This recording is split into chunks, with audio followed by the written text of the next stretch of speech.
So, okay, let's talk about the home loan market first. You grew that by $6.6 billion. Do you expect to see a similar kind of growth going forward? Well, we hope so. I mean, we've had 17 straight quarters of above system growth in mortgages, so it's been a key part of our strategy. So obviously it's dependent on how consumers feel and obviously how competitive the market is, but we'd be pretty confident we can continue to grow above system. Now that market actually is becoming quite competitive. Your net interest margin dropped over the half. Is that a sign that a lot of new players are trying to push more mortgages down into the public? Look, absolutely. I mean, it's a very competitive space, but I mean, we've been, a very active participant in that competition, so we're not sort of concerned by that. It was a pretty modest, decline there in the net interest margin on the mortgage side. So, look, competition's part of the game. We've had a very competitive offer out there. I mean, if you go back 5 years ago when we were growing at half the system and had the worst customer satisfaction, now we've grown, above system for 17 quarters and have got, record customer satisfaction. We're pretty comfortable that we can compete against the new entrants. But are you worried about sort of a laxing of credit standards across the whole sector, which may be a sign that people are getting too aggressive into the home loan market? Well, I'm not really worried about what other people do because that's their problem. I mean, they'll make their own judgment. I think what we've shown is that, in fact, our mortgage book is seasoning better. I think one of the advantages of growing strongly is, in fact, that you can, well, first of all, invest in credit capability and those sort of things to make sure that you're actually making the right assessments, but also you can also pick and choose a little bit more when you've got a strong flow. And that's shown that our mortgages are seasoning far better than they were. So we're pretty relaxed about our own book. And how do you feel about the home loan market in general? Do you think it's now hit full value? Is there a bubble? Look, I don't think so. I mean, but people have been speculating on a bubble for some time, and certainly offshore investors always struggle to get their head around, house prices. But I think you look at a couple of things that I do think provide a bit of a floor. The first of that is that Australia still is a net intaker of migrants. So we do have people coming into the country. That obviously provides a natural demand.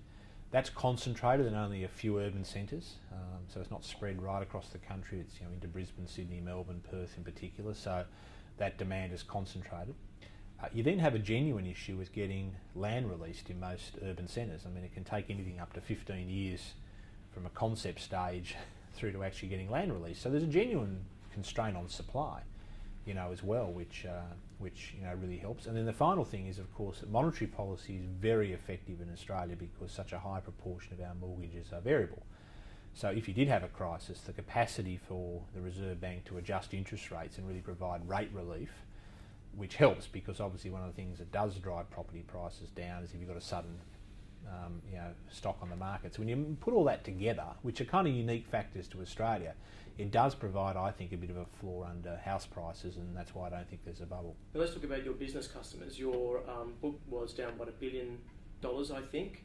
Is that a sign that there really isn't business confidence out there?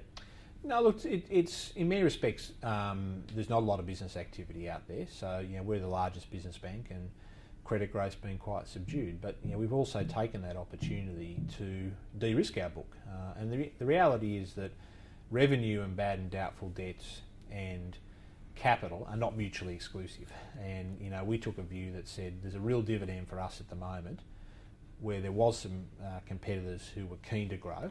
We said this is a great opportunity for us to de-risk. Now we've seen that because our bad and doubtful debts are, very strong in terms of its decline. Our capital position, surprised on the upside, I think. Now you pay a bit of a revenue price for that, but that's okay as long as you're getting the dividend on the other side. Because of course, if you go for revenue, it'll have an impact on capital and bad and doubtful debt. So these things are always trade-offs. I think at this point in the cycle, we were comfortable with our de-risking. That's not to say that we won't look for more volume in the future, but we definitely got the dividend this half from de-risking. But you need to really add risk though, because that business investment is flat or shrinking. I mean, what would it take to get business back borrowing again, back investing again? Well, they need certainty. And I think the reality is that there's been uncertainty for an extended period, be it for domestic factors, or international factors, and businesses really like certainty before they can commit to investment. So I mean, bear in mind, of course, it's not as though we're not actually active in the market. I mean, we're still some 350 odd basis points up on where we started at the beginning of the GFC. So this is a very vibrant business that's open. There's no question around that. I mean, what we're talking about is some de-risking at the margin that's given us a real financial benefit. But the big thing that's going to swing the whole economy is when businesses start to invest again. And how important is the budget to that?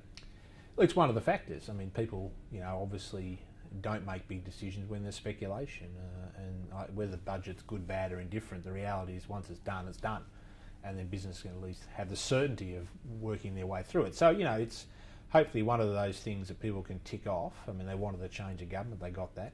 Maybe when they get through the budget, and obviously this is always a big budget, the first budget of a new government in its first term. When we get through that, it'll be what it'll be, but at least people will be able to see it. Do you think that big cuts in the budget will hurt business confidence? Well, it depends. It depends where the cuts are. So again, it's very difficult. That's actually the whole point. I mean, at the moment, all we can do is speculate, without any certainty, people find it difficult to make decisions. Now let's move to your UK operations. Talk about your commercial real estate division. So you're winding it down. Do you intend to maybe sell it off rather than wait for that wind down? Well, the wind down's going very well. I mean, we started, way back in 2009, winding it down at some sort of £8 or £9 billion.